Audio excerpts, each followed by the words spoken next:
मित्रों नमस्कार, ये है माइंड मार्कर और मैं हूँ डॉक्टर AP सिंह।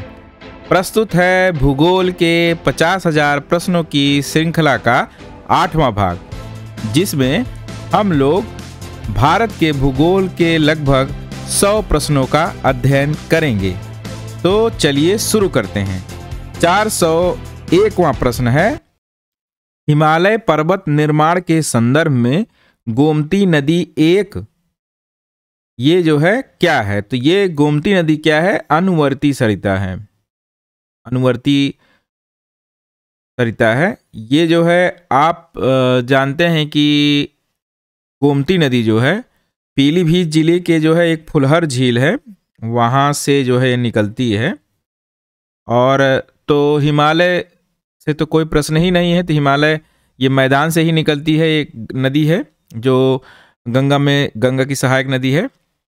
तो यहीं पे जो है हम जान लेते हैं, मतलब ये ढाल के अनुसार बहती है।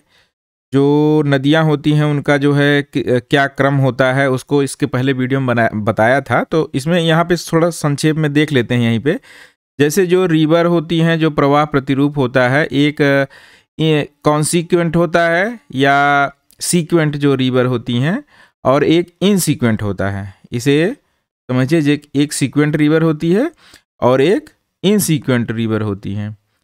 तो इनसीक्वेंट रिवर में दो प्रकार होते हैं, एक एंटीसीडेंट होती है और दूसरा सुपर इम्पोज्ड होता है। एंटीसीडेंट में जैसे इंडस है, ब्रह्मपुत्र है, ये नदियां हैं। और सुपर इम्पोज्ड के बारे में भी मैंने बताया था किस प्रकार होता है, जिनमें जो है ऊपर नीचे की संरचना में, सेल संरचना में अंतर होता है। तो किस प्रकार होता है, तो इसको आप देख लीजिएगा, पिछली वीडियो में बहुत डिटेल बताया था। और सीक्वेंट रिवर जो होती हैं वो 4 प्रकार की होती हैं। जो ये फिगर बना हुआ है, ये जो फिगर बना हुआ है, उसमें 4 प्रकार की होती हैं जो ढाल के अनुरूप बहती हैं। एक होता है कॉन्सिक्वेंट, जो मेन नदी होती है, और उनकी सहायक जो होती है सब सीक्वेंट होता है। और जो है जो सहायक की एक सहायक होती है उसे रीसीक्वेंट बोलते हैं। और ये जो है 4th वाली जो है ऑफ सीक्वेंट बोलते हैं। ये जो दिशा देख लीजिए, ये दिशा के अनुसार जो है ये होता है। इसको आप डिटेल में देख लीजिएगा, तो हमने सब इसको बताया था। तो यहाँ पे गोमती नदी के बारे में जान लिए कि जो है ये हिमालय के बाहर है, तो मैदान से ही निकलती है नदी। ये अनुवर्ती नदी हो गया, या जो सीक्वेंट रिवर है, जो ढाल के अनुसार जो है बहती है। तो अब चलते हैं अगला क्वेश्चन, 402 क्वेश्चन जो है, निम्नलिखित नदियों में कौन एक गार्ज से गुजरती? गार्ज या भ्रंश से जो कौन सी नदी गुजरती है? तो बहुत कॉमन क्वेश्चन है।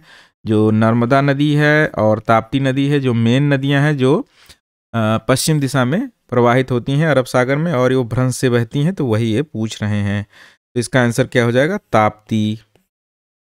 अब आप लोग जानते हैं कि ये सब पश्चिम में जो घाट पे जो नदियां अरब सागर में गिरती हैं, तो वो सब एस्चुरी का निर्माण करती हैं। तो ताप्ती, नर्मदा, ये अक्सर क्वेश्चन आता रहता है कि एस्चुरी का निर्माण कौन सी नदियां करती हैं। तो यहाँ ये भी समझ लीजिए।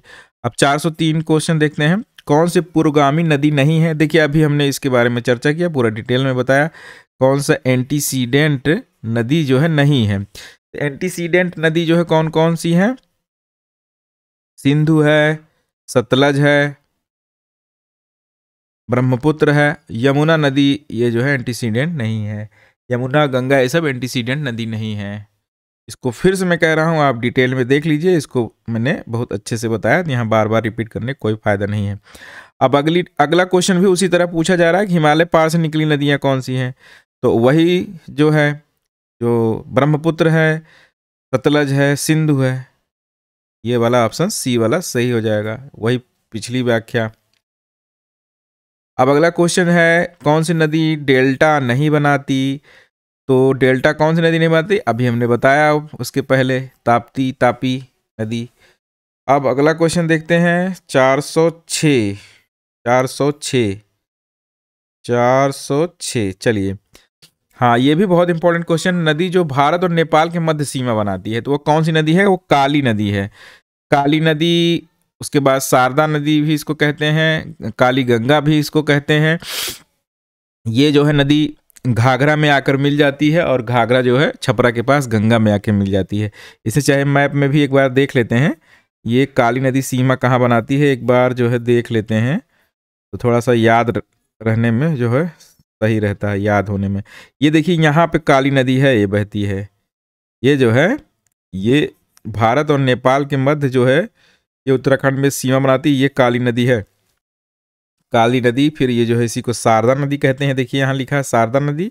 और ये घाघरा नदी आ रही है ऐसे, ये घाघरा नदी है, घाघरा जो है घाघरा में शारदा जो है मिल जाती है।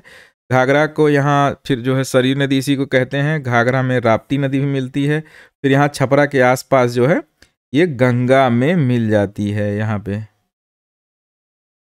तो चलिए आप जो है डिटेल जान लिए कौन सी नदी जो है भारत नेपाल के मध्य सीमा बनाती है।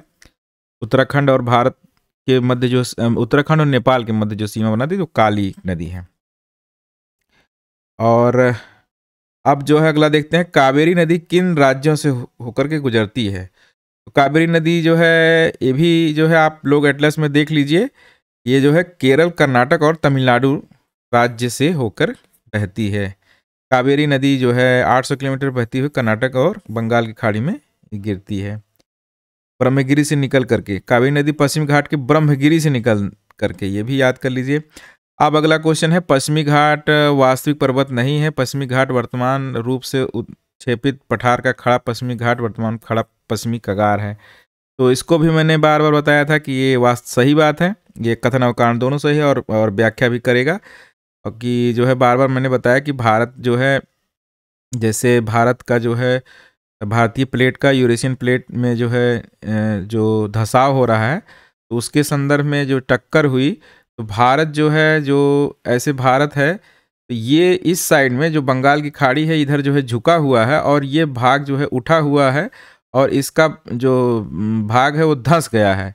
तो जो द्वारिका आदि की व्याख्या जो है इससे किया जाता है कि द्वारिका डूब गई कृष्ण जी की, तो वो इसी संदर्भ में इसकी व्याख्या जो है समझा जा सकता है कि जो ये जो धंस गया जो है तल और ये पश्चिमी कगार जो है उठ गया, तो जो है इसी प्रकार जो है इसका पश्चिमी घाट का निर्माण हुआ। जो वास्तव में उठा हुआ भाग है पठार का, ये उस तरह का पर्वत नहीं है जैसे हिमालय है।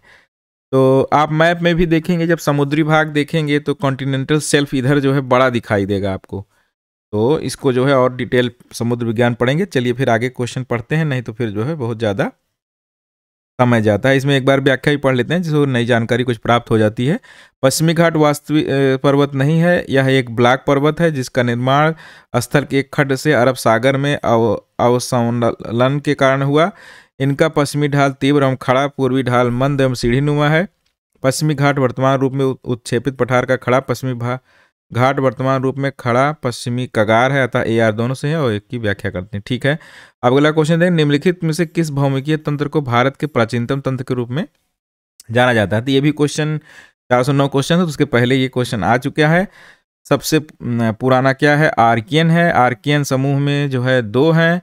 आर्कियन समूह के चट्टानों में 2 भाग हैं, एक आर्कियन क्रम है और दूसरा धारवाड़ है। तो यहाँ आर्कियन नहीं दिया है, तो ऑप्शन क्या हो जाएगा, धारवाड़। तो धारवाड़ कौन सी क्रम की चट्टान है, आर्कियन युग की है। और फिर कुडप्पा पुराण समूह की है, विंध्यन समूह की शैल है, गोंडवाना कार्बोनिफेरस शैल की समूह है। इसी चैनल पे आपको जो है एक जो ये शैल वाला जो वीडियो है, एक वीडियो है, आप उसे जो है देख सकते हैं, उसको ट्रिक से मैंने बताया भी है, तो आपको जल्दी से याद भी हो जाएगा। अब चलिए आगे देखते हैं 410, खादर मिट्टी के संदर्भ में कौन से निम्नांकित कथन सही है, अपने उत्तर का चयन कीजिए और कोड से सम्मिलित कीजिए। तो 410 ये जो है खादर मिट्टी के बारे में क्या पूछ रहे हैं, ये खादर मिट्टी के बारे में, हाँ खादर मिट्टी के बारे में। तो खादर मिट्टी जो है क्या होता है, सबसे पहले जो है खादर जो है क्या होता है, एकदम नदी के एकदम करीबी वाले जो मिट्टी होती है, नवीन मृदा होती है, उसे खादर मतलब नदियाँ इसे खा लेती हैं, तो इसको हम खादर कहते हैं, याद करने के लिए। और इसके ऊपर जो है तराई सबसे पहले होता है, तराई होता है, फिर जो है फिर भांगर होता है, और इसके तराई के ऊपर में जो है क्या होता है, भाभर होता है, भाभर होता है। तो जो है इसमें अब देखते हैं कि क्या जो है कथन सत्य है। नदी के सबसे करीब क्या है, खादर, उसके बाद बांगर, उसके बाद तराई, उसके बाद भाभर। ये पर्वत के सबसे करीब, उसके बाद तराई, बांगर, खादर। ये बांगर में जो है पुरानी मृदा होती है, और खादर में आप याद कर लीजिए, इसे खादर मतलब नदियाँ इसको खा लेती हैं, यहाँ नवीन मृदा का जो है निक्षेप करती हैं। तो अब चलिए ऑप्शन पढ़ते हैं। वे नदियाँ बाढ़ के मैदानों में पाई जाती हैं, सही है। इनमें पौधों के पोषक तत्व तो अधिक होते हैं, उनमें ऊसर भूमि के बड़े क्षेत्र होते हैं। तो ऊसर भूमि के क्षेत्र तो बिल्कुल नहीं होते हैं, तो 1 और 2 जो है बिल्कुल सही हो जाएगा। तो ऑप्शन इसका क्या हो जाएगा, 1 और 2। देखिए, खादर को नवीन जड़ोल भी कहते हैं, या मैदानी क्षेत्र में जहाँ नदियों के बाढ़ समय पानी पहुँचता है और पुराना ये है, इसको आप पढ़ लीजिए, ये बहुत आसान है। जड़ोल बांगर मैदानी क्षेत्र है, बाढ़ के नदियों का पानी नहीं पहुँच पाता, प्राचीन है। मैंने बताया जैसे बांगर जो क्या होता है, प्राचीन हो गया, ये जो है भाभर सबसे पहले हो गया, फिर तराई हो गया, फिर बांगर, फिर खादर। भाभर के बाद जो है तराई में जो नदियां हैं जो यहाँ भाभर में लुप्त रहती हैं, तराई में प्रकट होती हैं। फिर बांगर आता है, बांगर के बाद खादर आता है। तो बांगर का क्षेत्र अपेक्षाकृत जो है ऊंचा रहता है, बाढ़ यहाँ नहीं आती खादर में। अब हमेशा यही याद रखिए, खादर मतलब नदियाँ खा लेती हैं, नदी जो जमीन होगी नदियों की उसको खादर कहेंगे। चलिए अब आगे देखते हैं, बहुत व्याख्या होगी इसकी। मालवा पठार में मुख्यतः किस प्रकार की बस्तियां पाई जाती हैं? तो ये भी क्वेश्चन शायद आ चुका है एक बार, इसमें जो है फिर व्याख्या बार बार पढ़ने की कोई जरूरत नहीं। ये अर्धसंहत ग्राम जो है पाई जाती हैं, आप चाहिए तो स्क्रीन पे इसको पढ़ लीजिएगा। चलिए अब अगला देखिए, ब्रह्मपुत्र नदी किस प्रकार की नदी का उदाहरण है? फिर देखिए वही क्वेश्चन आया है, पूर्ववर्ती नदी का उदाहरण, एंटीसीडेंट, कौन से क्रम होते हैं, सब मैंने बता दिया है पहले, और ये भी इसके बारे में भी डिटेल हम लोग पढ़ चुके हैं। आप चाहिए तो यहाँ एक बार पढ़ लीजिएगा स्क्रीन रोक के। चलिए अब आगे देखते हैं, भारत में पाई जाने वाली कौन सी मिट्टी क्रिटेशियस युग से दरारी? तो ये भी काली मृदा जो है, जो भारत में जो है यहाँ पे उद्गार हुआ था क्रिटेशियस के काल में, तो बेसाल्ट का जमाव हो गया और काली मिट्टी का निर्माण हुआ। ये भी बहुत आसान क्वेश्चन है। अब 414 क्वेश्चन देखते हैं। 414 निम्न से कौन से हाँ ये देखिए अच्छा क्वेश्चन है ये, निम्नलिखित में किस मिट्टी में सुविकसित मिट्टी परिच्छेदिका पारसिका मिलती है? तो देखिए, जो ये लोयस है, ये पर्वतीय गोलाश्मी मिट्टी है, या जलोढ़, इन तीनों में तो जो है ये मिट्टी का जो है संस्तर जो है सही विकसित नहीं होता, लेकिन चरनोजम में विकसित होता है। तो चरनोजम देखिए, जो जिन क्षेत्रों में जैसे वर्षण जो है, वर्षण कम होता है और वाष्पोत्सर्जन अधिक होता है, तो उनमें जो है सबसे पहले जो, अगर हम शीत साइड से लें जहाँ टेम्परेचर कम होता है, तो सबसे पहले प्रेरीज का विकास होता है। फिर जैसे जैसे टेम्परेचर बढ़ता जाता है, शुष्क बढ़ता है शुष्कता, तो फिर चरनोजम का विकास होता है। फिर उसी प्रकार और जो नीचे आते हैं तो शुष्क क्षेत्रों में जो रेगिस्तानी मिट्टी, इन सब का जो है विकास होता है। तो आप यहीं पे ये भी जान लीजिए कि जैसे मिट्टी में जो जिन क्षेत्रों में वर्षण अधिक होता है और वाष्पोत्सर्जन कम होता है और टेम्परेचर भी कम होता है, तो उन क्षेत्रों में जो पॉटजोल मिट्टी का निर्माण होता है। और फिर जैसे जैसे जो टेम्परेचर बढ़ता जाता है तो फिर जो है और वर्षण ज़्यादा होता है वाष्पोत्सर्जन की अपेक्षा, तो वहाँ पे लैटराइट मिट्टी का निर्माण होता है, लैटराइट का।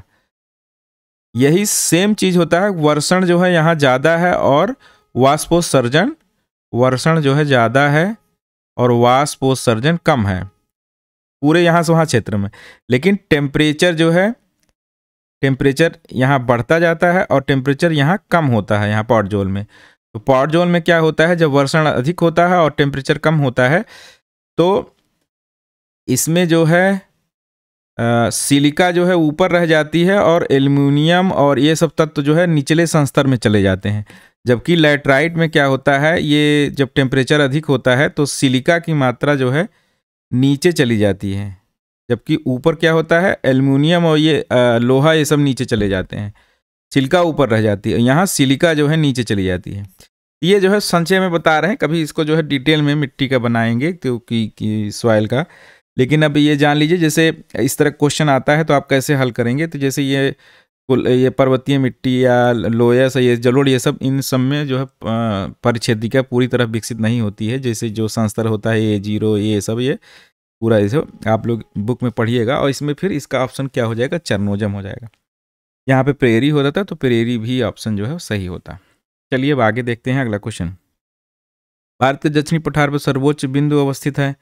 तो दक्षिणी पठार पे बहुत साधारण क्वेश्चन है, अन्नामलाई में आ से अन्नामलाई, आ से आनईमुडई जो है सबसे ऊंची चोटी हो गई है। दूसरे नंबर पे कौन सी, नीलगिरी पे कौन सी है, दो दे बेटा। चलिए फिर आगे बढ़िए, ये सब कई बार क्वेश्चन आ चुका है। अमरकंटक किस नदी का स्रोत है? तो अमरकंटक में कौन कौन सी नदियां हैं ये भी बार बार मैं बता चुका हूँ। एक नर्मदा जो है पश्चिम में प्रवाहित होती है, नर्मदा, और एक सोन है और एक महानदी। तो इसमें कौन सी नदी का स्रोत हो जाएगा? तो ये सोन नदी का हो जाएगा। सोन नदी जो गंगा के सहायक हो जाती है और नर्मदा पश्चिम में प्रवाहित होती है, और महानदी। चलिए देखिए यही व्याख्या दिए हैं ये। चलिए आगे देखते हैं। अब उत्तरी भारत में यदा कदा होने वाली जाड़े की वर्षा चक्रवातों के कारण होती है। तो जो उत्तरी भारत में, जैसे देखिए भारत का मैप है ये, तो जो उत्तरी भारत में जो होता है वो भूमध्य सागर से जो है लौटते मानसून के साथ ही जो है जाड़ों में वर्षा होती है। जो लौटते मानसून क्या, जो मध्य अक्षांशीय क्षेत्रों में जो शीतोष्ण चक्रवात होता है, जो 35 से 55-60 के मध्य जो बनता है शीतोष्ण चक्रवात। तो चूंकि शीत ऋतु में, शीत काल में जो सूर्य जो है होता है, क्या होता है, दक्षिणायन होता है। तो जो पेटी है वो दक्षिण की तरफ जो है खिसक जाती है। तो जो टेम्परेट जो साइक्लोन है, शीतोष्ण साइक्लोन है, उसका जो है अंतिम वाला भाग भारत में जो कश्मीर और पंजाब इन सब क्षेत्रों में पड़ता है। कभी कभी जो है मध्य गंगा मैदानों में भी जो है इनसे बारिश होती है। तो वो जो हवाएं हैं वो भूमध्य सागर से नमी लेकर के यहाँ बारिश करती हैं। हालांकि ये बहुत जटिल प्रक्रिया है। इसमें जो जेट है, जेट जो होती है, पछुआ जेट जो चलती है, उसका भी निर्माण होता है। क्योंकि जब टेम्परेचर कम होता है तब भी जो है सतह पे न्यून वायुदाब भी बन जाता है। तो वो जेट के कारण होता है। जैसे जब ये जेट जैसे जैसे चलती है तो जो उठा हुआ भाग होता है ये वायु का, तो यहाँ पे क्या हो जाएगा, हवा जो है जेट उठा लेगी तो धरातल पे क्या हो जाएगा, लो प्रेशर हो जाएगा, और यहाँ हाई प्रेशर हो जाएगा। तो ये सब भी जो है वो शीतोष्ण चक्रवात को, जो उसकी हवा है, उसका जो है प्रवाह है, उसके मदद करती हैं। और ये भी जानते हैं हम लोग कि शीतोष्ण चक्रवात कैसे चलता है, पश्चिम से पूर्व की दिशा में चलता है। तो भारत में जो उत्तर भारत में जो वर्षा होती है, तो वो जो टेम्परेट साइक्लोन के अंतिम चरण वाली जो वर्षा होती है वो होती है। और इसमें जो मदद करता है वो जेट मदद करता है। कैसे करता है, जब जलवायु विज्ञान तो अच्छे से बता देंगे तो समझ जाएंगे। और ऐसे आप इसको डिटेल में पढ़ना चाहें तो सविंदर सिंह की किताब है, उसको आप पढ़ सकते हैं। और कोई क्वेश्चन होगा तो आप बताइएगा। यहाँ व्याख्या उस तरह जैसे मैंने बताया उस तरह नहीं दिया होगा, क्योंकि मैंने बहुत अच्छे से कॉन्सेप्ट से बताया। अब जो ज्योग्राफी अच्छे से पढ़े होंगे तुरंत समझ गए होंगे, तो आपका रिवीजन भी हो गया होगा। लेकिन जो लोग अभी नहीं समझ पा रहे हैं तो उनको फिर कभी डिटेल में समझाएंगे। अब अगला क्वेश्चन देखते हैं। 418, विश्व में लौह इस्पात के उत्पादन में 3 प्रमुख देशों का सही क्रम क्या है? तो ये देखिए बहुत पुराना क्वेश्चन है। तो आप वर्तमान समय में जो क्रम है 2019 के आंकड़ों के अनुसार ये आंकड़ा है, चीन नंबर 1 पे, भारत 2 पे है, और जापान तीसरे नंबर पे है, संयुक्त राज्य अमेरिका उसके बाद है। तो इसको क्रम याद कर लीजिएगा। और लेटेस्ट जो डाटा रहता है इसे परीक्षा के दौरान अंतिम समय में इसे तैयार किया जाता है। तो अगला क्वेश्चन देखते हैं। गुजरात प्रदेश में अधिकांशतः आच्छादित है। तो गुजरात में जो है वो लावा वाला जो क्षेत्र है वो काली मिट्टी से है। इसका आंसर क्या हो जाएगा, काली मिट्टी हो जाएगा। मरुस्थली मृदा भी है और लेटराइट मिट्टी जहाँ बारिश होती है, लेकिन मेन जो है अगर इसका ऑप्शन चारों में देखा जाए तो काली मिट्टी हो जाएगा। देखिए यही दिए हैं। गुजरात प्रदेश में अधिकांश काली मिट्टी से आच्छादित है। काली मिट्टी को रेगुर, काली कपास आदि नाम से जाना जाता है। गुजरात में काली मिट्टी के विस्तार सूरत, भरूच, बड़ोदरा, खेड़ा, साबरकांठा, डांग जनपद होते हैं। यह मिट्टी कपास पैदावार के लिए उपयुक्त होती है। अब अगला क्वेश्चन है, किस राज्य में अधिकतम संभाव्य सिंचन क्षमता उपलब्ध है? तो परसेंटेज के हिसाब से देखा जाए तो पंजाब है, लेकिन अगर हेक्टेयर के हिसाब से देखा जाए तो इसमें जो है गुजरात और ये उत्तर प्रदेश होगा। देखिए सृजित सिंचन संभाव्यता की दृष्टि से उत्तर प्रदेश 25.7 मिलियन हेक्टेयर का सर्वोच्च स्थान है। इसके बाद बिहार, आंध्र प्रदेश, पंजाब और मध्य प्रदेश राज्यों का स्थान आता है। अब अगला क्वेश्चन देखते हैं। शीतकाल भारत के उत्तर पश्चिमी भाग में शीतकालीन वर्षा का कारक है। अभी आपको हमने बताया वो जो है भूमध्य सागर से जो नमी लेकर के जो टेम्परेट साइक्लोन का अंतिम चरण जो होता है, पश्चिमी विक्षोभ जो होता है, तो उसका ऑप्शन हो जाएगा ये सी। पश्चिमी विक्षोभ जो मतलब जो पश्चिमी जेट जो होती है, पछुआ जेट होता है जो प्रवाह, उसके कारण होता है। तो इसकी व्याख्या हमने बहुत अच्छे से कर दिया है। और फिर अगला क्वेश्चन देखते हैं। दिल्ली का वार्षिक तापांतर अधिक है क्योंकि ये जो है दिल्ली का वार्षिक तापांतर अधिक क्यों होगा? क्योंकि महाद्वीपता के प्रभाव के कारण। मतलब महाद्वीप क्या होते हैं? स्थल भाग जो है गर्मियों में अधिक गर्म होते हैं और ठंडियों में अधिक ठंडे होते हैं। तो ये होता है क्या? महाद्वीपता या प्रभाव। तो उसका कारण क्या है? समुद्र स्थल से दूरी, क्योंकि ये महाद्वीप के अंदर जितने ज़्यादा अंदर होंगे उतना ज़्यादा वार्षिक तापांतर अंतर होगा। जितने ज़्यादा समुद्र के करीब होंगे और उतना जो है वार्षिक तापांतर कम होगा। जैसे मुंबई का वार्षिक तापांतर क्या है? बहुत कम है। वहाँ ठंडी लगती ही नहीं लोगों को, सामान्य तापमान हमेशा रहता है वर्ष भर। अगला जो है 423 क्वेश्चन देखते हैं। संरचनात्मक दृष्टि से शिलांग का पठार का अंग है। तो शिलांग का पठार क्या है? प्रायद्वीपीय भारत का अंग है। इसको कई बार हमने बताया और चलिए मैप में भी देख लेते हैं। ये देखिए मिकिर हिल है, ये गारो खासी जयंतिया, मतलब मिकिर हिल मतलब कार्बी एलांग का पठार, या गारो खासी जयंतिया ये जो प्रायद्वीपीय भाग है, ये राजमहल हिल इससे जो है अलग हो गया क्योंकि ये मालदा गैप से धंस गया नीचे। तो ये जो है क्या हो गया? प्रायद्वीपीय भारत का ये भाग था पहले, को भी मैंने पहले वाले क्वेश्चन में बहुत डिटेल से बताया था, यहाँ एक बार फिर बता दिए। तो अगला क्वेश्चन देखते हैं, निम्नलिखित से कौन सा कथन सही है? ये जो है देखिए सतपुड़ा श्रेणी नर्मदा के उत्तर में स्थित है। पूर्वी घाट के साथ एक अनवरत श्रेणी है। पश्चिमी घाट उत्तर दक्षिण दिशा में त्र्यंबक से कन्याकुमारी तक अविच्छिन्न है। कर्नाटक पठार पूर्ण रूप में बेसाल्ट से निर्मित है। ये इसका ऑप्शन क्या हो जाएगा? कर्नाटक पठार पूर्ण रूप से बेसाल्ट से निर्मित है। अब देखिए इसके सतपुड़ा और नर्मदा के देखिए, सतपुड़ा जो है, सतपुड़ा के बाद जो है नर्मदा है, फिर विंध्यन है। तो पहला वाला कथन गलत है, ये देख लिए हम। तो हमारा ऑप्शन क्या हो जाएगा? ये डी वाला, ये वाला ऑप्शन सही हो जाएगा। कर्नाटक पूर्ण रूप से बेसाल्ट निर्मित है। या पठार धारवाड़ पर्वतीय प्रणाली ज्वालामुखी चट्टानों और ये सबसे बना हुआ है। ये क्वेश्चन भी बार बार आया, आप सब क्वेश्चन सॉल्व किए होंगे तो ये बहुत आसान क्वेश्चन आपको लग रहा होगा। चलिए अगला देखते हैं 425। उत्तरी पूर्वी भारत के पहाड़ी राज्यों में अधिवास अवस्थिति बहुधा उच्चतम कटकों मिलती है। ऐसा क्यों होता है? तो देखिए घाटियों में सीलर और मलेरिया का प्रकोप रहता है। घाटियाँ रात में बहुत अधिक ठंडी हो जाती हैं। कटकों पर झूमिंग की सुविधा मिलती है। उच्चतम स्थल वर्षा जल भंडारण हेतु बेहतर होते हैं। तो इसमें देखिए सबसे अच्छा जो ऑप्शन है वो पहला ही है। इसका आंसर ये हो जाएगा कि घाटियों में सीलन और मलेरिया का प्रकोप रहता है। उत्तर पूर्वी भारत में पहाड़ी राज्यों में अधिवासियों की अवस्थिति बहुधा उच्चतम कटकों पर मिलती है क्योंकि घाटियों उसमें सीलन और मलेरिया का प्रकोप रहता है। अगला क्वेश्चन देखिए, संसार का सबसे बड़ा पाताली जल बेसिन, आर्टीजियन जो बेसिन है वो कहाँ पे? ऑस्ट्रेलिया में। इसको समझने के लिए आप जानते हैं, जैसे जब हम लोग जो है नदी के किनारे, जैसे प्रयागराज में बालू के जैसे नदी बह रही है, गंगा नदी, और जो है जैसे बालू का जो क्षेत्र है जहाँ पानी नहीं है, लेकिन अगर थोड़ा सा गड्ढा खोदते हैं तो वहाँ थोड़ी देर बाद पानी जो है निकल आता है। तो यही कुछ स्थिति जो है ऑस्ट्रेलिया में भी है कि वहाँ जल स्तर जो है ऊपर है। इसी को बोलते हैं पाताल तोड़ कुआं या आर्टिजियन बेसिन है।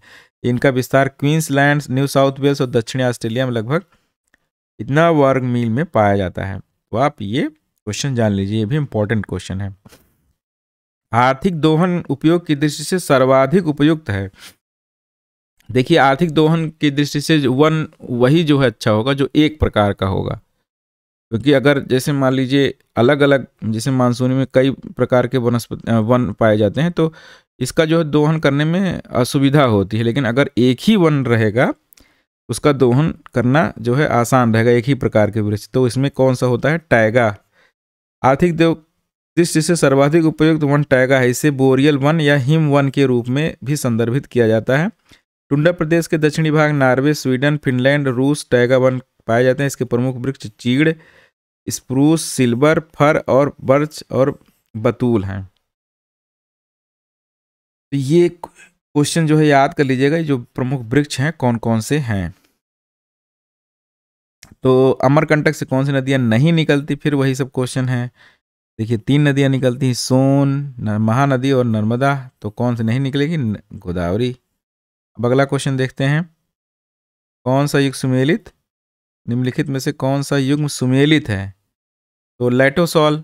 अभी मृदा के बारे में थोड़ा सा मैंने चर्चा किया था। लैटोसॉल मतलब लैटराइट जो है वो कहाँ पे है? वो विषुवत रेखीय क्षेत्र में होगा, क्योंकि विषुवत रेखीय क्षेत्र में वर्षा अधिक होगी, वाष्पोत्सर्जन से अधिक वर्षा होती है, तो वहाँ पे मिट्टियों में जो है सिलिका जो है, क्योंकि टेम्परेचर अधिक है, उस टेम्परेचर अधिक होने के कारण सिलिका जो है उनका जो है प्रवाह नीचे के स्तरों में हो जाता है।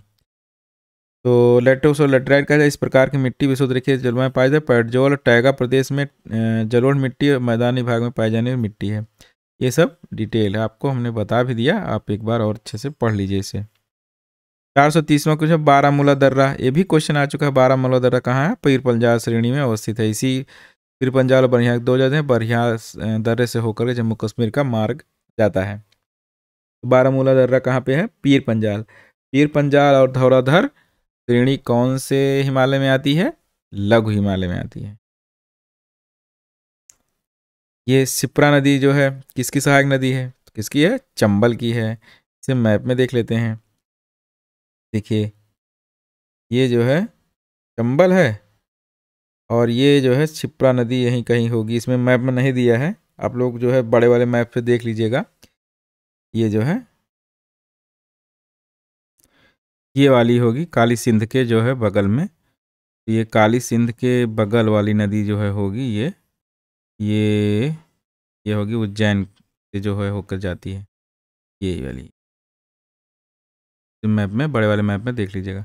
चलिए अब अगला क्वेश्चन देखते हैं, और इसे चाहिए तो एक बार डिटेल पढ़ लेते हैं। शिप्रा नदी जो है चंबल की सहायक नदी है। यह नदी इंदौर के उज्जैनी मुंडला गांव की ककड़ी वडली नाम स्थान से निकलती है। शिप्रा खान और गंभर इसकी 2 सहायक नदियां हैं। महानदी छत्तीसगढ़ के रायपुर जिले से, तो खैर डिटेल आपको पता ही है। अब अगला क्वेश्चन देखते हैं, 432 प्रायद्वीपीय नदियां निम्नलिखित से किस प्रकार की प्रवाह प्रणाली बनाती हैं? तो प्रायद्वीपीय नदी, ये भी क्वेश्चन आ चुका है, वृक्षाकार या डेंड्रिटिक प्रणाली बनाती हैं। जो जैसे वृक्ष होता है, एक तना होता है और मेन वह सहायक ऐसे ऐसे आके उसमें मिलते जाते हैं और ये वृक्ष का निर्माण करती हैं, नदियाँ जो है जाती हैं। तो ये बहुत इंपॉर्टेंट क्वेश्चन कई बार आ चुका है। ये वृक्षाकार। कौन सी नदी एक एस्चुरी नहीं बनाती? बहुत आसान क्वेश्चन में देखिए, नर्मदा, ताप्ती, मांडवी दिया गया है और महानदी। तो नर्मदा ताप्ती सब जानते हैं, मांडवी भी बनाती क्योंकि ये भी कौन सी नदी है? पश्चिम में प्रवाहित होती है। ये मांडवी नदी कहाँ होती है? गोवा में प्रवाहित होती है। ये यहाँ पे याद कर लीजिएगा। महानदी तो बंगाल की खाड़ी में गिरती है, तो उसमें डेल्टा बनाती है। एस्चुरी बनाने का प्रश्न ही नहीं है, क्योंकि पश्चिम में इसका प्रवाह नहीं होता। लेटराइट मिट्टी से निम्नलिखित में से कौन सी फसल संबंधित है? लेटराइट मिट्टी में कौन सी फसलें होंगी?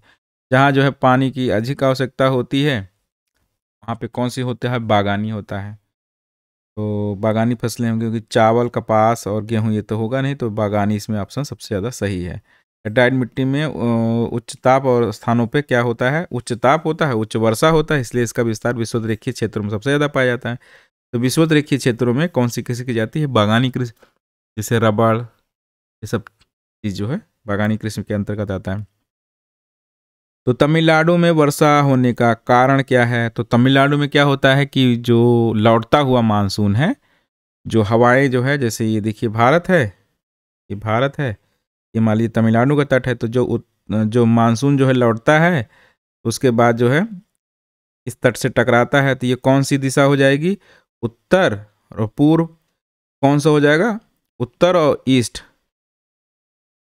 मतलब नॉर्थ और ईस्ट, उत्तर पूर्वी। कौन सा ऑप्शन हो जाएगा इसमें? उत्तर पूर्वी। जिधर से हवा आती है उधर से ही उसका जो है नाम दिया जाता है। तो जब लौटता मानसून आएगा दिसंबर के माह में, तो यहाँ से फिर जो है जो हवा है तो उसमें नमी रहती नहीं, लेकिन बंगाल की खाड़ी से नमी ले करके फिर जो है कोरियालिस बल के प्रभाव के कारण जो है ये जो है इधर घूम जाएगी और इधर समुद्र, ये जो तट है, ये जो तमिलनाडु का, उससे टकराएगी तो वर्षा करेगी। तो इस हवा को क्या कहते हैं? नॉर्थ ईस्ट वाली उत्तर पूर्वी मानसून इसे कहते हैं। देखिए यही लिखा भी होगा कि ये कहा जाता है, पूरा डिटेल भी दिया है। दक्षिण भारत को शेष भारत को करते हैं, तो आपको जितना समझा दिया उससे अच्छा नहीं दिया होगा। अब अगला क्वेश्चन देखते हैं। ये देखिए फिर वही पूछे हैं, भारत में होने वाली वर्षा का प्रमुख स्रोत निम्नलिखित में कौन सा है? हाँ, तो प्रमुख जो वर्षा होती है वो तो दक्षिण पश्चिम मानसून होता है, उसमें कोई डाउट नहीं, दक्षिण पश्चिम मानसून होता है। अब चलिए जैसे अगला क्वेश्चन देखते हैं, जम्मू कश्मीर में होने वाली शीतकालीन वर्षा का कारण। ये भी देखिए क्वेश्चन बार बार आ रहा है, पश्चिमी विक्षोभ या टेम्परेट साइक्लोन का अंतिम चरण, और जेट से जो है किस प्रकार जो है प्रवाह बनता है हवाओं का और वर्षा होती है, और वो मैदानी भाग तक भी हो जाती है। किस प्रकार जेट जो है कम टेम्परेचर में भी, जब शीतकाल में भी धरातल पर लो प्रेशर बन जाता है। तो इसे आप समझा चुके हैं डिटेल में। अगला क्वेश्चन देखते हैं, भारतीय मानसून का सर्वप्रथम वर्णन निम्नलिखित में किसके द्वारा किया गया था? तो अरे ये अल मसूदी है, अल मसूदी ने ही जो है मानसून की उत्पत्ति के बारे में बताया था। तो ये इसका आंसर क्या हो जाएगा? अल मसूदी। अब अगला क्वेश्चन देखते हैं, भारत की जलवायु में स्थानिक भिन्नता मिलने का प्रमुख कारण है। तो स्थानिक भिन्नता क्यों मिलेगी? क्योंकि जो है देश की प्राकृतिक विषमता है, क्योंकि कहीं पे मरुस्थल है राजस्थान में, तो कहीं पहाड़ है, कहीं कगार है, पश्चिमी घाट जिससे हवाएं टकरा कर जो है, जैसे देखिए पश्चिमी घाट है, जब मानसून आता है तो यहाँ से टकरा करके हवाएं जो है यहीं वर्षा कर देती हैं, और इधर का जो क्षेत्र है वो वृष्टि छाया प्रदेश हो जाता है। और जो पूर्वोत्तर भारत में है उसमें पहाड़ियाँ ऐसी हैं कि वहाँ जब मानसून अंदर घुस जाता है असम में हवाएं, तो वहाँ चेरापूंजी और मेघालय इस तरह इतना वर्षा हो जाती है। तो इस कारण जो है स्थानिक भिन्नता है। और राजस्थान में जो है अरावली जो है, इसकी दिशा इस प्रकार है, तो हवा की भी जो दिशा होती है मानसूनी इस प्रकार होती है, तो वो समांतर क्रम में जो है हवाएं प्रवाहित हो जाती हैं और वर्षा हो ही नहीं पाती है, तो वो क्षेत्र जो है शुष्क रह जाता है। ये भी एक कारण है।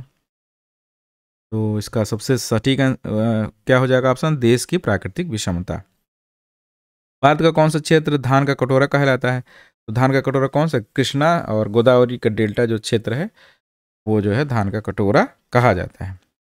धान का कटोरा जो है किसको कहते हैं? कृष्णा और गोदावरी डेल्टा को धान का कटोरा कहते हैं। यह चावल देश का प्रमुख होता है, देशज फसल है। इसका सर्वाधिक साधारण उत्तर पूर्वी और दक्षिण भारत के क्षेत्र में देखा जाता है। यह एक उष्णकटिबंधीय फसल है। इसके लिए 24 डिग्री सेंटीग्रेड औसत तापमान, 150 डिग्री सेंटीग्रेड की वार्षिक वर्षा, गहरी जौ, चीका या धूल मिट्टी की आवश्यकता होती है।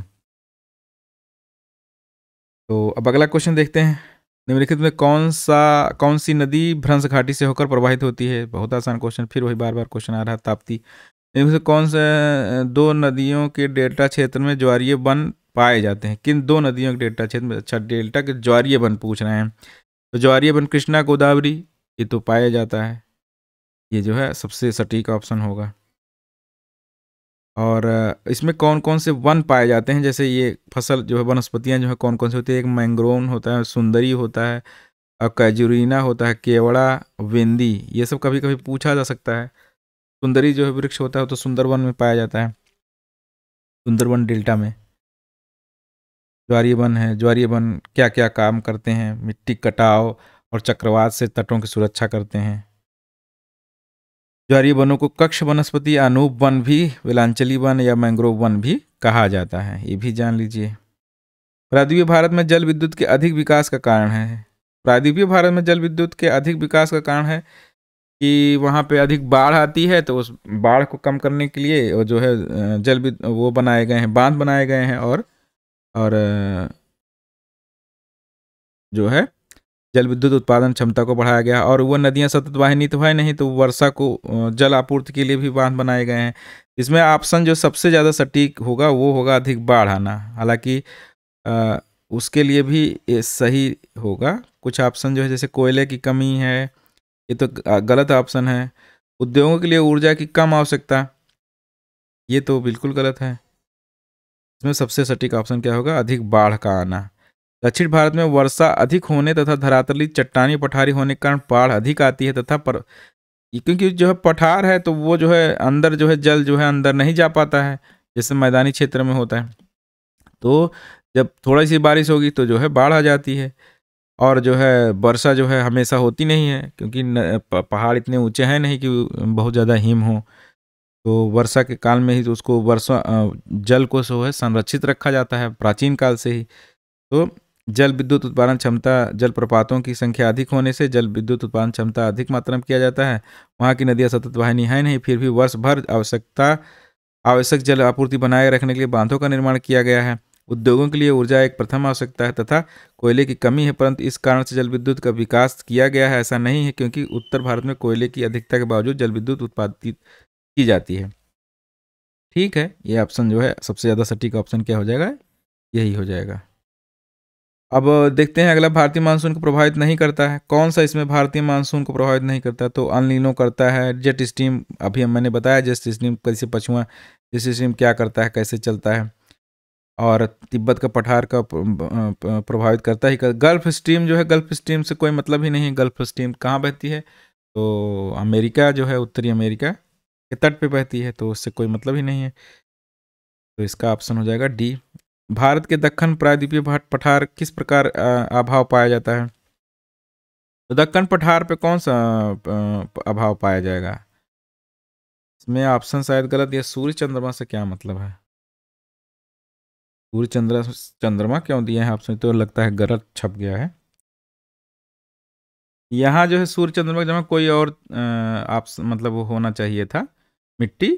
तो इसका जो प्रायद्वीपीय पठार में, जिसे हमने अभी आपको मिट्टी के उसमें बताया, जो पॉडजॉल मिट्टी है, जहाँ वर्षा अधिक होती है और टेम्परेचर भी कम होता है, वहाँ पॉडजॉल मिट्टी का विकास होता है। तो प्रायद्वीपीय भारत में ये मिट्टी नहीं होगी पॉडजॉल, क्योंकि भारत की जो जलवायु हो इतना कम टेम्परेचर नहीं होता कि पॉडजॉल मिट्टी बने। ये जो है ऑप्शन इसका सही हो जाएगा। हालांकि ये सूर्य चंद्रमा की जगह कुछ और मिट्टी होगी, इसलिए जो है इसका ऑप्शन ये सही है। यहाँ मिसप्रिंट हो गया है, कुछ होगा, कोई मिट्टी का नाम होगा। इसको पॉडजॉल जान लीजिए। कॉन्सेप्ट यहाँ यही है जो अभी हमने आपको बताया कि पॉडजॉल जो है मिट्टी, टेम्परेचर जहाँ कम होगा और वर्षा अधिक होगी वहाँ पे पॉडजॉल मिट्टी बनेगी, और जहाँ जो है टेम्परेचर अधिक होगा और वर्षा अधिक होगी वहाँ पे लैटराइट मिट्टी बनेगी। दोनों में यही अंतर है, पॉडजॉल और लैटराइट में। तो आप समझ गए होंगे। अब अगला क्वेश्चन देखते हैं। मेरा विश्वास है कि आप लोग समझ गए होंगे। अब अगला देखते हैं, पश्चिमी घाट पर्वतमाला के पूर्वी भाग में वृष्टि छाया होने का प्रमुख कारण निम्नलिखित से कौन सा है? ये भी देखिए हमने बताया था आपको। तो इसमें जो वृष्टि छाया है कि वो जो मानसूनी हवाएं हैं वो पश्चिमी घाट से टकरा करके, और जब जो है वो उसको पार करती हैं, तो जब ऊपर उठती हैं और फिर जब नीचे उतरने लगती हैं, तो जब नीचे उतरती हैं तो हवाएं जब नीचे उतरती हैं तो उनका जो है संकुचन होता है। संकुचन होने से जो है उसमें क्या होता है, टेम्परेचर में वृद्धि हो जाती है। अगर हवाएं ऊपर उठती हैं तो उनका जो है प्रसार होता है, प्रसार होने से उनके टेम्परेचर में कमी हो जाती है। लेकिन जब वो उससे नीचे उतरती हैं तो उसमें टेम्परेचर में वृद्धि हो जाती है, क्योंकि उनका संकुचन होता है। तो इसी कारण वृष्टि छाया प्रदेश भी है, क्योंकि फिर जब संकुचन होगा तो वर्षा नहीं होगी, क्योंकि वर्षा होने के लिए हवा को ऊपर उठना है और टेम्परेचर कम होना है, संघनन होना है। संघनन होने के बाद बूंदें बनेंगी, फिर जो है वर्षा होगी। तो अगर ऐसा नहीं होगा तो वर्षा नहीं होगी। तो यही, चलिए व्याख्या ही पढ़ लेते हैं। पश्चिमी घाट पर्वतमाला के पूर्वी भाग में वृष्टि छाया प्रदेश होने का प्रमुख कारण तापमान में वृद्धि तथा हवाओं की आर्द्रता में कमी है। दक्षिण पश्चिम मानसून हवाएं पश्चिमी घाट पर्वत से पश्चिमी घाट पर टकरा कर वर्षा कर देती हैं, और जब ये हवाएं पश्चिमी घाट को पार करके उतरती हैं तो इनमें आर्द्रता की मात्रा लगभग समाप्त हो जाती है और ये गर्म होने लगती हैं, जिससे पश्चिमी घाट का पूर्वी भाग वर्षा नहीं बहुत ही कम हो पाता, जिससे वृष्टि छाया प्रदेश का ना। हाँ, मैंने यही चीज़ बताया आपको कि जब जो है ये पहाड़ है, मान लीजिए पश्चिमी घाट, जब यहाँ से टकरा के वर्षा कर दी तो पहली बात तो नमी खत्म हो गई, उसके बाद वर्षा ऊपर हवा गई, तो हवा गई तो इसका टेम्परेचर कम हुआ, लेकिन जब वो नीचे उतरने लगती है तो उसका टेम्परेचर जो है बढ़ने लगता है। और जब बढ़ेगा तो हमेशा याद रखिए कि जब हवाएं नीचे उतरेंगी तो वहाँ पे हमेशा जो है संतुलन होगा, अस्थिरता नहीं होगी, और अस्थिरता नहीं होगी तो वर्षा नहीं होगी। वर्षा होने के लिए हमेशा हवा का ऊपर उठना जरूरी है, और हवा जब ऊपर उठेगी तो उसका टेम्परेचर कम होगा, टेम्परेचर कम होगा तो फिर ही तभी वर्षा होगी, जब संघनन होगा। चलिए अब आगे देखते हैं कौन सी नदी एस्चुरी बनाती, फिर वही बार बार क्वेश्चन आ रहा है, तो नर्मदा है। नर्मदा उसको कहाँ से निकलती हैं, ये भी वही बार बार क्वेश्चन है। अमरकंटक। मिलने वाली दून घाटियाँ कहाँ पाई जाती हैं, तो दून घाटियाँ किस प्रकार की हैं, ये भी शायद आ चुका है, संकीर्ण अनुदैर्ध्य है, ये पहले क्वेश्चन ये आ चुका है।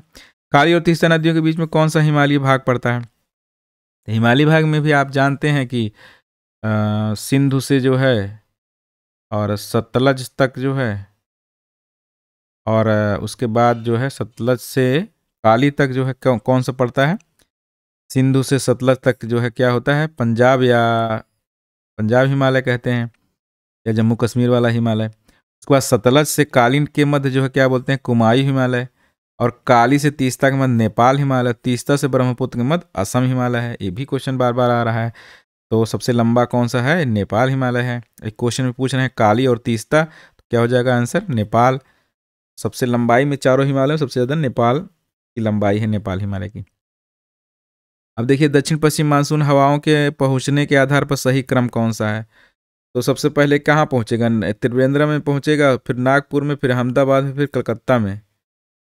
आप इसे एक बार जब मानसून पढ़िए तब देख लीजिए गौर से इसको, क्योंकि अभी यहाँ पे सीधा सीधा आपको नहीं समझ में आएगा। जो है सबसे पहले त्रिवेंद्रम तो पड़ेगा ही, क्योंकि सबसे पहले जो केरल में बारिश होती है, तो पहले मानसून जो धमाका होता है 1 जून के आसपास, वो यहीं पे होता है। त्रिवेंद्रम तो होगा ही होगा, पहला ऑप्शन तो ये हो ही गया। उसके बाद नागपुर है, फिर अहमदाबाद है, और फिर ये जो कलकत्ता वाला क्षेत्र है, इसमें बाद में मानसूनी हवाएं सक्रिय होती हैं। सबसे पहले धमाका यहीं से होता है, केरल के तट से। अब अगला क्वेश्चन देखिए, भाखड़ा नाकला बांध परियोजना के लाभान्वित हो रहे राज्य हैं, कौन कौन से राज्य हैं। बहुत आसान क्वेश्चन है, ये है पंजाब, हरियाणा और राजस्थान। राजस्थान में इंदिरा गांधी कैनाल इसी से जो है निकाली गई है। राजस्थान में जो है मरुस्थल में भी हरियाली हो गई है उसी नहर से। कौन कौन से जो है राज्य होंगे लाभान्वित, पंजाब तो होगा, हरियाणा और राजस्थान। भारत का मरुस्थलीय राष्ट्रीय उद्यान निम्नलिखित में से कौन सा है, तो ये मरुस्थलीय जैसलमेर और भारत का मरुस्थलीय राष्ट्रीय उद्यान राजस्थान में जैसलमेर बाड़मेर में स्थित यह राष्ट्रीय पार्क 3161 वर्ग किलोमीटर क्षेत्र में फैला है। यह पार्क लुप्तप्राय पक्षी प्रजातियों में से एक ग्रेट इंडियन बस्टर्ड का प्राकृतिक निवास है। दिए गए प्रश्न का विकल्प उत्तर स्पष्ट नहीं है, निकटतम उत्तर जोधपुर है, जोधपुर होगा। लेकिन यहाँ ये देखिए एक चीज़ अच्छा हमको मिला कि जो एक याद रखिए, ये कई बार कई क्वेश्चनों में पूछा गया है, ग्रेट इंडियन बस्टर्ड का प्राकृतिक निवास या ग्रेट इंडियन बस्टर्ड पूछ लेगा कि कौन से राज्य में है, तो ये कौन सा है, ये राजस्थान में है। ये जो है लुप्त प्राय पक्षियों प्रजातियों में से एक है, कौन सा, ग्रेट इंडियन बस्टर्ड। इसमें कई क्वेश्चन बन सकते हैं कि कौन सा लुप्त प्राय है या इनका निवास कहाँ है, ये सब आप समझ गए होंगे। राजस्थान में। निम्नलिखित में कौन से गंगा नदी के बाएं किनारे पर नहीं मिलती, तो बाएं किनारे पर कौन सी नहीं मिलती, जैसे ऐसे नदी जा रही है तो इधर से कौन सा हो जाएगा, दिशा इधर है तो आप इधर मुंह करके खड़े हो जाइए। ये दाहिने तट से मिलेगी यमुना, यमुना है, ये सब यमुना इधर से मिलती है तो यमुना नहीं होगी। गोमती, घाघरा ये सब इधर से आती हैं, ताप्ती, ठीक है, ये सब आप जानते होंगे। अब अगला क्वेश्चन है, पाक जल डमरू मध्य निम्नलिखित से किस भारत मुल्क से अलग करता है, तो ये श्रीलंका है। ये जो है एक बार मैप भी देख लेते हैं, बहुत आसान है। ये देखिए, ये है पाक जल मध्य, ये क्षेत्र, ये। चलिए अब अगला देखते हैं कौन सा हो जाएगा, श्रीलंका। भारत के पश्चिमी घाट में मिलने वाले वन कौन से वन होंगे, पश्चिमी घाट पे, तो पश्चिमी घाट पे क्या होता है, जब यहाँ पश्चिमी घाट मान लीजिए, यहाँ तो वर्षा अधिक होती है, पश्चिमी घाट पे वर्षा सबसे अधिक होती है, तो वहाँ क्या होगा, उष्णकटिबंधीय है ही, तो क्या हो जाएगा, उष्णकटिबंधीय सदाबहार वन। तो सटीक ऑप्शन क्या हो जाएगा, उष्णकटिबंधीय सदाबहार वन, क्योंकि यहाँ वर्ष भर उच्च तापमान और वर्षा की मात्रा पाई जाती है जो 200 सेंटीमीटर से अधिक होती है। अब अगली क्वेश्चन देखते हैं निम्नलिखित में से किस खनिज को आधुनिक यांत्रिक सभ्यता की धुरी के रूप में जाना जाता है। तो कौन सा है जो है सब मानव सभ्यता के विकास में सबसे ज्यादा क्रांतिकारी अगर कोई धातु थी तो वो क्या थी, लौह धातु। लौह धातु के कारण ही जो है मगध साम्राज्य इनका सबका उदय हुआ, क्योंकि वहाँ पे लौह के जो है अस्त्र बनाए गए। मगध साम्राज्य का इतिहास ही भारत का इतिहास रहा, उसका कारण क्या हो गया, लौह धातु। ये जो है ऑप्शन इसका हो जाएगा लौह धातु। अब चलिए आगे देखते हैं निम्नलिखित में से कौन कहाँ तृतीयक युग की टर्शीरी युग का कोयला क्षेत्र नहीं पाया जाता। अब देखिए टर्शीरी युग में जो है कहाँ पे नहीं पाया जाएगा, तो ये जो है जम्मू कश्मीर असम मेघालय में तृतीयक युगीन कोयला पाया जाता है। ये क्षेत्र वलन प्रभावित क्षेत्र है। मध्य प्रदेश में कार्बोनिफेरस काल का कोयला पाया जाता है। तो मध्य प्रदेश में टर्सरी मतलब क्या हो गया, जो हिमालय वाला क्षेत्र है। टर्सरी जो निर्माण है, टर्सरी क्या चीज़ है, टर्सरी क्या चीज़ है, टर्सरी क्या है, हिमालय है। यही पूछ रहे हैं कि हिमालय में कौन सा क्षेत्र नहीं है, सीधा सीधा अगर आपको ऐसे समझना है तो क्या कौन सा हो जाएगा, मध्य प्रदेश। खत्म। मध्य प्रदेश और छत्तीसगढ़ झारखंड सब में कौन सा कोयला कब कब है, कार्बोनिफेरस काल का है, कार्बोनिफेरस का गोंडवाना जो है। तो जम्मू कश्मीर असम मेघालय ये कौन से हैं, टर्शीरी युग मतलब हिमालय का जब निर्माण हो रहा था। अब अगला क्वेश्चन देखते हैं, भारत में प्रवाल रचना पाई जाती है। तो भारत में 4 प्रवाल भित्ति क्षेत्र हैं, कौन कौन से, मन्नार की खाड़ी, अंडमान निकोबार द्वीप समूह, लक्षद्वीप और कक्ष की खाड़ी। चूंकि विकल्प में मन्नार की खाड़ी अंडमान द्वीप दोनों दिया गया है तो दोनों विकल्प सही हैं। तो दोनों विकल्प सही होंगे इसमें, दो विकल्प इसमें सही होगा, अंडमान द्वीप और मन्नार की खाड़ी और ये खंभात की खाड़ी, कच्छ की खाड़ी मतलब कच्छ की खाड़ी। और मेन तो सबसे ज़्यादा जो है लक्षद्वीप में पाया जाता है प्रवाल। अब अगला क्वेश्चन देखते हैं, भारत के कौन सा प्रदेश भारत के रूर के नाम से जाना जाता है। तो ये बहुत आसान क्वेश्चन है, बहुत कॉमन क्वेश्चन है, छोटा नागपुर पठार। छोटा नागपुर पठार भारत का रूर कहा जाता है क्योंकि यहाँ भौतिक प्रदेश से खनिज संसाधनों जिसमें मुख्य कोयला का सर्वाधिक प्राप्त मात्रा में पाया जाता है। भारत का रूर किसे कहा जाता है, छोटा नागपुर पठार। भारत में सर्वाधिक भूकंप संभावित क्षेत्र कौन सा है। तो जो हिमालय के क्षेत्र में होगा वही जो है सबसे ज़्यादा संभावित होगा। कौन सा हो जाएगा, हिमालय क्षेत्र। हिमालय जितना दूर आप जाते जाएंगे भूकंप संभावित क्षेत्र कम होता जाएगा। जब आप पठार के एकदम बीच में पहुंच जाएंगे तो आपकी ज़मीन बहुत ज़्यादा स्टेबल हो जाएगी। इसका यही कॉन्सेप्ट है। अब अगला क्वेश्चन देखते हैं 461 के बाद 461 62। अगला क्वेश्चन है ये, भारतीय दर्रे दिए गए हैं और इनका मिलान करना है। तो सबसे पहले देख लीजिए जोजिला कहाँ पे है, और नाथुला सिक्किम हो गया, सिपकिला लिपू लेक उत्तरांचल हो गया, सिपकिला हिमाचल हो गया, नाथुला जो है वो सिक्किम हो गया, जोजिला जो है कश्मीर से हो गया। आपका आंसर सही हो जाएगा, आप मिला लीजिएगा, जोजिला हो जाएगा जम कश्मीर से लद्दाख, नाथुला सिक्किम से चीन, सिपकिला हिमाचल प्रदेश से चीन, लिपू लेक उत्तराखंड। कयाल क्या है, कयाल क्या है, जो भारत है जैसे मान लीजिए तो यहाँ पे जो क्षेत्र है ये जो केरल का तटवर्ती क्षेत्र उसकी लैगून जो झीलें हैं उसी को कयाल कहते हैं। ये देखिए केरल के कोल्लम जिले में पश्चिमी सीमा पर स्थित एक पश्च जल बैक वाटर झील जिसे नम वेटलैंड घोषित किया गया है। स्थानीय भाषा में झील को कयाल कहा जाता है, यहाँ कयाल होता है। और यहीं पे जानिए करेवा, करेवा क्या है आप कमेंट करके बताइएगा, इसको कई बार मैंने बताया। कयाल देखिए फिर वही पूछ रहे हैं, केरल तट पर पाए जाने वाले लैगून को कहते हैं। अगला क्वेश्चन देखिए, भारत वर्ष के निम्नलिखित प्रदेशों में कौन सा कपास उत्पादक क्षेत्र कौन सा है, कौन सा है, ये दक्कन ट्रैप है, काली मिट्टी का क्षेत्र।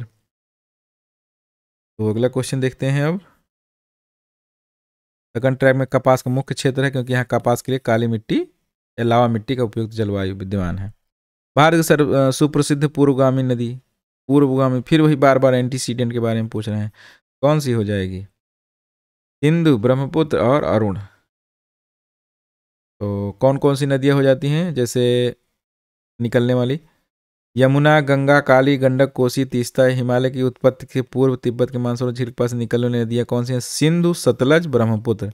ये 3 नदी आप हमेशा याद रखिए। एंटीसीडेंट, अपने क्षेत्र में पड़ने वाले ऊंचे पर्वत को काटकर अपनी स्थिति पूर्व में बनाए रखते हैं। ये ढाल के अनुसार जो है अनुसरण नहीं करती हैं, अपना मार्ग खुद ही बनाती हैं। अगर पर्वत कोई निकलता है तो उसको काट देती हैं और गाज बना के निकल जाती हैं। तो कौन सी मेन नदी हो गई? सिंधु, सतलज और ब्रह्मपुत्र। और अगला क्वेश्चन क्या है? निम्नलिखित से कौन सा कथन सत्य है? तो दामोदर हुगली की सहायक नदी है, यही कथन जो है सत्य है। दामोदर गंगा की सहायक नदी है। दामोदर कलकत्ता से पूरब बंगाल खाड़ी में गिरती है। दामोदर कलकत्ता के पश्चिम खाड़ी में गिरती है। ये सब गलत है। सबसे कथन से है दामोदर हुगली की सहायक नदी है। आप इसे मैप में भी देख सकते हैं। ये जो है रहा मैप। ये देखिए दामोदर नदी क्या है? ये दामोदर नदी है। ये दामोदर नदी है, किसकी सहायक है? ये हुगली की सहायक नदी है। हुगली की। चलिए अब जो है अगला देखते हैं क्वेश्चन। कर्क रेखा किस नदी को नहीं काटती? कौन सी नदी को नहीं काटती? नर्मदा को। सोन, रिहंद, बेतवा इन सबको काटती है। आप इसको एक बार मैप में देख लीजिएगा। एक बार दिखा देते हैं आपको। कर्क रेखा देखिए, ये कर्क रेखा है। ये जो है कर्क रेखा है। ये जो है किसको नहीं काटती? ये जो है नर्मदा नदी है। नर्मदा नदी को नहीं काटती। कर्क रेखा देखिए ऐसे निकल जाती है। चलिए अब अगला क्वेश्चन देखते हैं। पश्चिमी घाट को निम्नलिखित में से किस नाम से जाना जाता है? तो ये भी क्वेश्चन आ चुका है। सह्याद्री श्रेणी कहते हैं इसे। और हिमाद्री किसे कहते हैं? हिमाद्री जो है इसे कहते हैं हिमालय को कहते हैं। ये भी आप लोग यहीं पे देख लीजिएगा। इसको ये भी क्वेश्चन आ चुका है, मैं बता भी चुका हूँ इसके बारे में। अब अगला क्वेश्चन देखते हैं। किस प्रकार मिट्टी भारत में सबसे बड़े क्षेत्र पर पाई जाती है? तो सबसे ज़्यादा कौन सी होती है? जलोढ़ होती है। 470 का ऑप्शन ये हो जाएगा। जलोढ़ मृदा भारत की उत्तरी नदियों में सबसे ज़्यादा पाई जाती है। क्षेत्रफल का लगभग 44% है लगभग। ये मोटा मोटा याद रखिए। भारत का एकमात्र प्रसिद्ध, ये भी क्वेश्चन आ चुका है, बैरन द्वीप है। तो अंडमान निकोबार में कहाँ पास में है? बैरन द्वीप। ये देखिए कौन सा है? भारत का एकमात्र नारकोंडम ज्वालामुखी, प्रसिद्ध ज्वालामुखी जो अंडमान निकोबार द्वीप के पूर्व में स्थित है। अब इसको मैप में भी इसके पहले वीडियो में हम दिखा चुके थे, आप एक बार देख लीजिएगा। अब अगला देखते हैं क्वेश्चन, क्योंकि बहुत ज़्यादा समय हो जा रहा है। बस्तर जनपद छत्तीसगढ़ में स्थित बैलाडीला संबंधित कौन से किससे है? ये लौह के बैलाडीला खान जो है कौन सी है? लौह। इंपॉर्टेंट है बैलाडीला लौह, हमेशा याद रखिए। अगला क्वेश्चन देखते हैं। उष्णकटिबंधीय वन को भारत में क्या कहते हैं? तो उष्णकटिबंधीय वन क्या होते हैं? वो तराई वाले क्षेत्र, जो हमने बताया अभी, तराई और बांगर, खादर, भाभर सब बताया आपको मैंने। तो जो तराई वाला क्षेत्र है उसको क्या कहते हैं? उष्णकटिबंधीय वन कहते हैं। बेसाल्ट निर्मित तथा लावा प्रवाह से ढकी पहाड़ियाँ हैं। बेसाल्ट से निर्मित जो राजमहल की पहाड़ियाँ हैं, ये भी ज्वालामुखी से हैं निर्मित। तो ये भी याद रखिएगा, हमेशा हर जगह आता है कि ज्वालामुखी निर्मित राजमहल याद रखिए। और में प्रायद्वीपीय दरारी उद्भेदन से जो है इतने किलोमीटर में बेसाल्ट लावा फैले, तो राजमहल पहाड़ियाँ भी इसमें स्थित थी। भारत में अरुणाचल प्रदेश में संभाव्य जल विद्युत क्षमता विपुल है। अरुणाचल प्रदेश अधिक वर्षा होती है। नहीं, अरुणाचल प्रदेश अधिक वर्षा नहीं होती, लेकिन जल प्रवाह जो है ब्रह्मपुत्र और इन सब नदियों का अधिक है। कई नदियां हैं तो सदा वर्ष भर जिसमें जल रहता है, इस कारण होती हैं।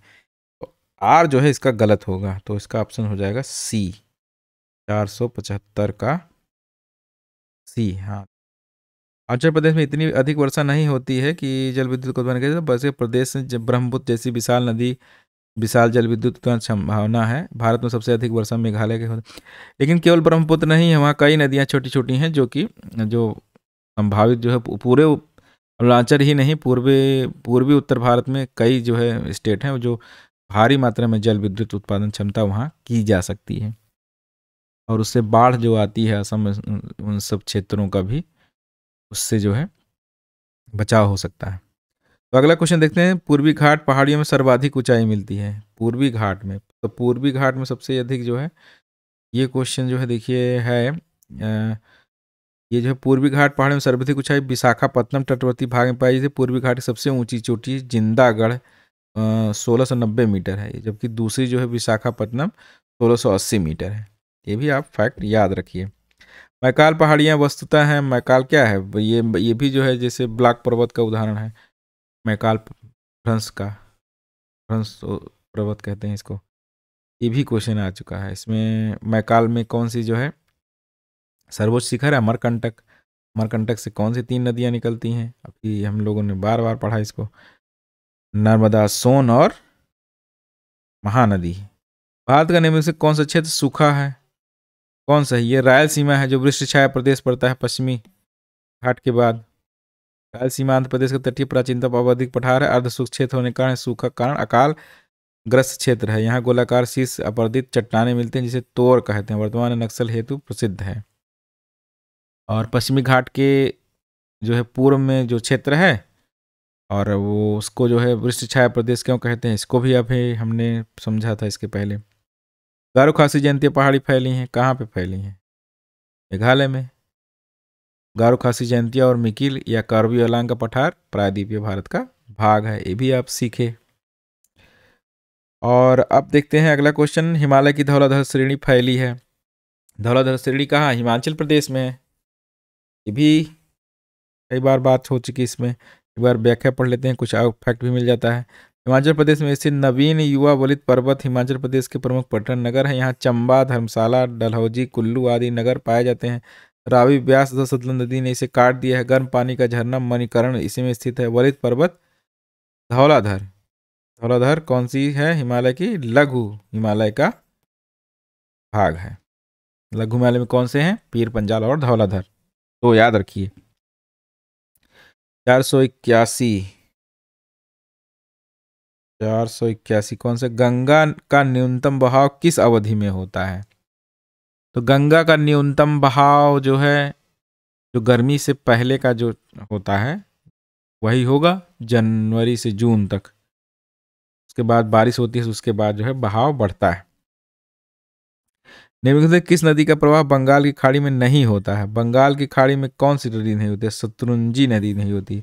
ये कहाँ प्रवाहित होती है, तो ये जो है शत्रुंजी नदी जो है होती है गुजरात में प्रवाहित होती है। ये देखिए, हिमालय अपवाह तंत्र की अपेक्षा प्रायद्वीपीय अपवाह तंत्र अधिक पुराना, इसमें कई नदी तंत्र हैं, स्वर्ण रेखा, ब्रह्म, बैतरणी, गोदावरी, नागवती, कावेरी, ताम्रपति आदि बंगाल की खाड़ी में पूर्व को प्रभावित करती हैं और डेल्टा का निर्माण करती हैं। जबकि शतरंजी नदी जो है गुजरात में प्रवाहित होकर अरब सागर में मिलती हैं। शतरंजी नदी को आप लोग एटलस में खोजिएगा गुजरात में कहाँ है, तो हम नहीं दिखा रहे हैं। भारत की सबसे लंबी नदी कौन सी है। अच्छा, इसमें केरल की सबसे लंबी नदी पूछ रहे हैं, केरल की सबसे लंबी नदी, केरल की सबसे लंबी नदी कौन सी, पेरियार है। ये केरल के कार्डमम पहाड़ी से जल विभाजक का कार्य करती है। इसके पूर्व में तटीय भाग जिसे मालाबार तट कहते हैं, इसके ढाल पूर्व में पश्चिम दिशा में प्रवाहित होते हैं। इसमें बहने वाली नदियां छोटी तथा तीव्र होती हैं। इसमें पेरियार 230 किलोमीटर सबसे लंबी नदी है। इस तट पर लैंगून की बहुलता है जिन्हें कयाल कहते हैं। कयाल के बारे में भी आपने पढ़ा था, लैंगून जो है केरल तट पे। कार्डमम पहाड़ी से जल विभाजक कार्य करती है कौन सी नदी, पेरियार। पेरियार प्रसिद्ध नदी है केरल की। ऊसर मृदा, मृदा किसे कहते हैं। ऊसर मृदा जो होती है क्षारीय होता है। ऊसर मृदा जो होता है क्षारीय होता है, क्योंकि केशिका क्रिया के कारण जो है सोडियम, कैल्शियम, ये सब मैग्नीशियम लवण के धरातल पर सफ़ेद परत के रूप में पाए जाते हैं। और ये जो है मृदा को जो है वो रेह, कल्लर और ऊसर आदि नाम से इसे जाना जाता है। लवणीय क्षारीय मृदा भी इसे कहते हैं, लवणीय क्षारीय मृदा। इसमें सबसे सटीक ऑप्शन क्या हो जाएगा, क्षारीय। अंडमान द्वीप की सबसे ऊंची चोटी कौन सी है, अंडमान द्वीप की। तो इसमें दोदे बेट्टा कहाँ है, पता ही है। अनामुदी कहाँ है, महेंद्रगिरी कहाँ है, तो हरियट होगा इसका ऑप्शन।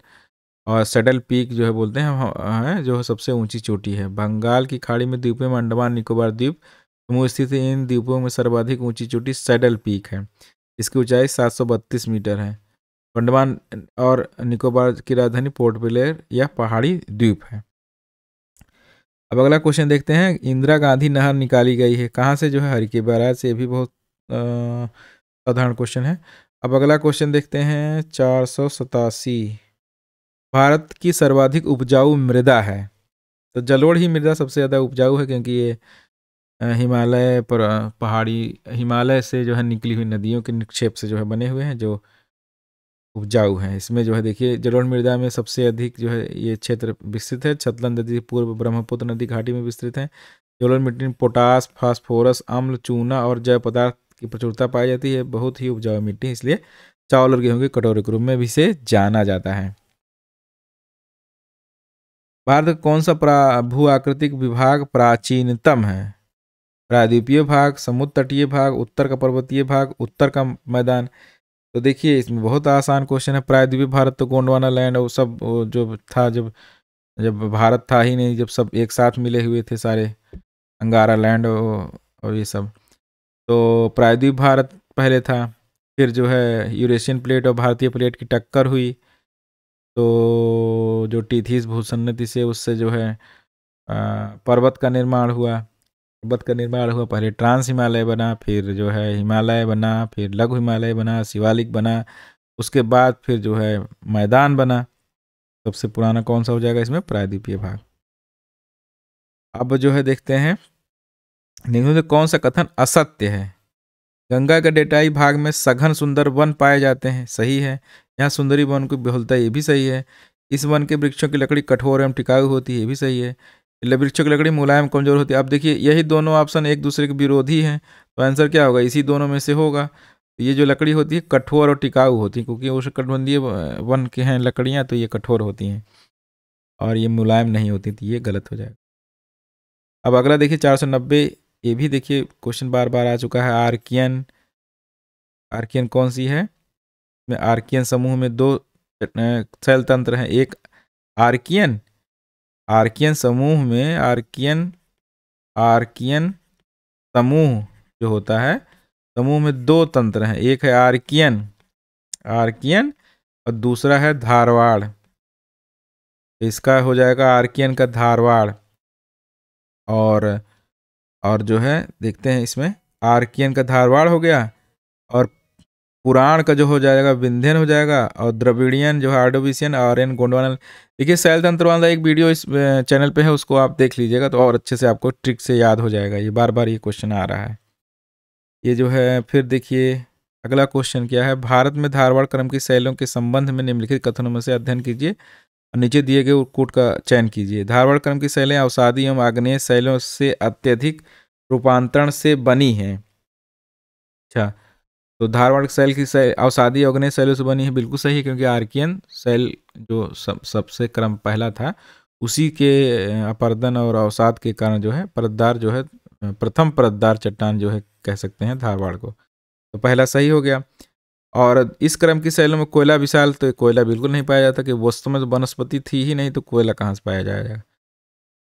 उसके बाद तीसरा है इस क्रम की शैली में विविध प्रकार के खनिज भंडार, बिल्कुल सही है। सबसे आर्थिक रूप से संपन्न जो है इसी को बोला जाता है धारवाड़ को। इन शैलों का आविर्भाव कैम्ब्रियन में हुआ, नहीं जो है ये गलत हो जाएगा। तो इसका ऑप्शन हो जाएगा 1 और 3। देखिए यही दिए हैं। इस क्रम के भंडार में इसका निर्माण धारवाड़ युग में हुआ था, तो धारवाड़ इसी कारण धारवाड़ कहते हैं इसको। मनीषाराम जो है नामक स्थान में सर्वाधिक वर्षा कराने की कौन सी पहाड़ी की भूमिका है? देखिए जो गारो खासी जयंतिया है उसमें ऐसा उसकी संरचना है कि जो मानसूनी हवाएं उसमें चली जाती हैं, तो उसमें घूम घूम के जो है वर्षा कराती हैं, इसीलिए जो है ये सबसे अधिक वर्षा वहाँ चेरापूंजी में होती है। और चेरापूंजी का जो है एक वहाँ पे एक लोकल नाम है, इस समय देखिए हमको याद नहीं आ रहा है, शायद पहले इसका जो पहला श्रृंखला था उसमें शायद हमने चर्चा किया था, अभी इसमें हमको याद नहीं आ रहा नाम उसका, जो लोकल नाम है चेरापूंजी का। अगला क्वेश्चन देखते हैं। हिस्पर हिमनद संबंधित है। हिस्पर हिमनद कहाँ है? ये काराकोरम में है, काराकोरम पर्वत में। हिमालय रेखा की विभिन्न भागों में पूर्वी में जो है 53 मीटर मिलती है। अच्छा, ये हिम लाइन के बारे में बात कर रहे हैं, हिम रेखा के बारे में। जो हिस्पर हिमनद है वो कहाँ पे है, वो काराकोरम में है। और हिमालय का अधिकांश हिमनद 3 से 5 किलोमीटर लंबे हैं, किंतु सियाचिन, हिस्पर, वियाफो, वाल्टरो ये सभी बड़े हिमनद पाए जाते हैं।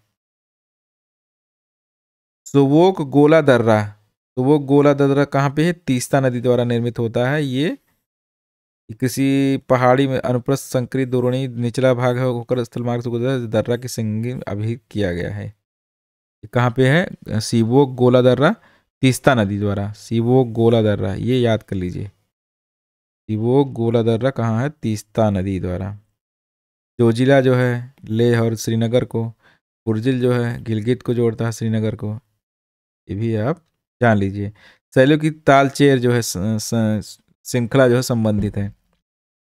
ये तो तालचेर जो है किसके लिए प्रसिद्ध है, ये गोंडवाना वाले क्षेत्र से है। तालचेर क्या है, ये जो है कार्बोनिफेरस को जुरासिक युग के बीच में कोयले निक्षेप के लिए है। तो अगर कोयला के लिए भी पूछा जाए तो भी ऑप्शन सही हो जाएगा तालचेर वाला। तो ये क्या हो जाएगा इसका ऑप्शन, निचले गोंडवाना लैंड से, निचले गोंडवाना लैंड से। शैल की तालचेर श्रृंखला के निचले गोंडवाना से संबंधित है।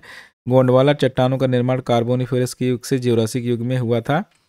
ये कोयले के लिए विशेष रूप से महत्वपूर्ण है। ये परतदार चट्टान है जिसमें मछलियों और रेंगने वाले जीवों के अवशेष प्राप्त होते हैं। इन चट्टानों का निर्माण घाटियों के नदियों द्वारा एकत्र होने वाले पदार्थों से हुआ था। दामोदर महानदी और गोदावरी, काठियावाड़, पश्चिमी राजस्थान क्षेत्र में इनका प्रचुर मात्रा में निक्षेप पाया जाता है। इसमें मेन नदियाँ कौन से हैं, नर्मदा कह रहे हैं, दामोदर महानदी और गोदावरी, ये 3 हैं।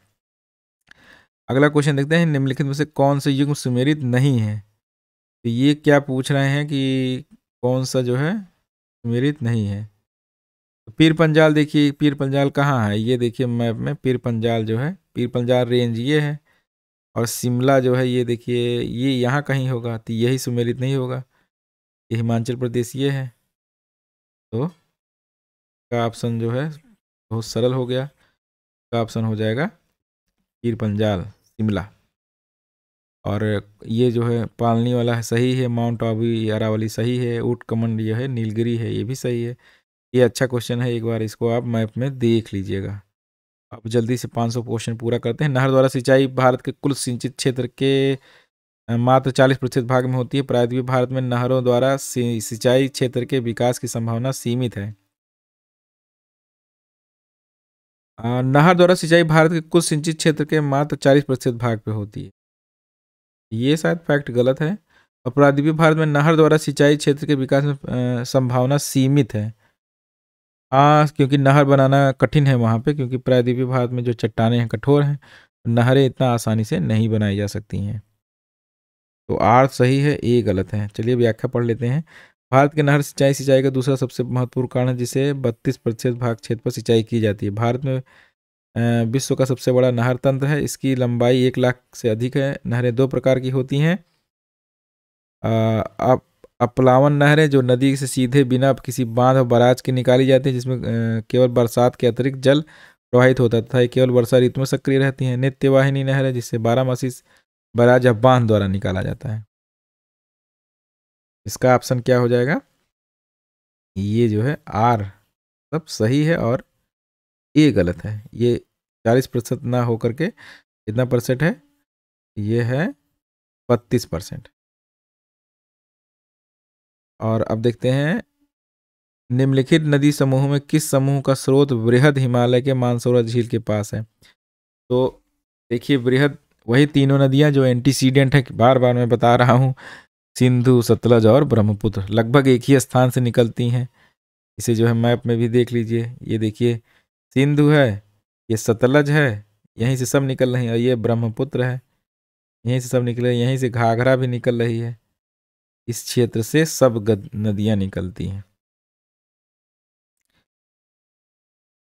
अब अगला क्वेश्चन देखते हैं। 499 जल विद्युत परियोजना के बारे में बताया गया है। कौन कौन से राज्य में जल विद्युत परियोजना है। उकाई कहाँ है, गुजरात में है। और जो पायकारा है वो तमिलनाडु में है। सारावती कर्नाटक में है। पल्लीवासल केरल में है। पल्लीवासल केरल में है, सारावती कर्नाटक में है, पायकारा तमिलनाडु में है, उकाई जो है गुजरात में है। इसमें देख लीजिएगा ऑप्शन कौन है। प्रश्न में ए सी दोनों विकल्प असत्य हैं, इसमें 2 असत्य होंगे। अब जल्दी से 500 क्वेश्चन पूरा करते हैं। ये नदियां हैं और ये पूछ रहे हैं कौन कौन से परियोजना। देखिए उकाई पूछे है तो उकाई किस पे, राजस्थान, अरे तापी पे हो जाएगा। और कृष्णा पे कौन से होगा, नागार्जुन हो जाएगा। टिहरी पे जो है भागीरथी वाला हो जाएगा। गोदावरी पोंचम पाद हो जाएगा। कृष्णा देखिए नागार्जुन हो गया, भागीरथी टिहरी हो गया, और कौन सा था, गोदावरी पोंचम पाद जो है, पोंचम पाद, और उकाई तापी पे। तो चलिए 500 क्वेश्चन जो है ये भारत के भूगोल का पूरा हो गया। अब अगले वीडियो में इसके आगे शुरू करेंगे।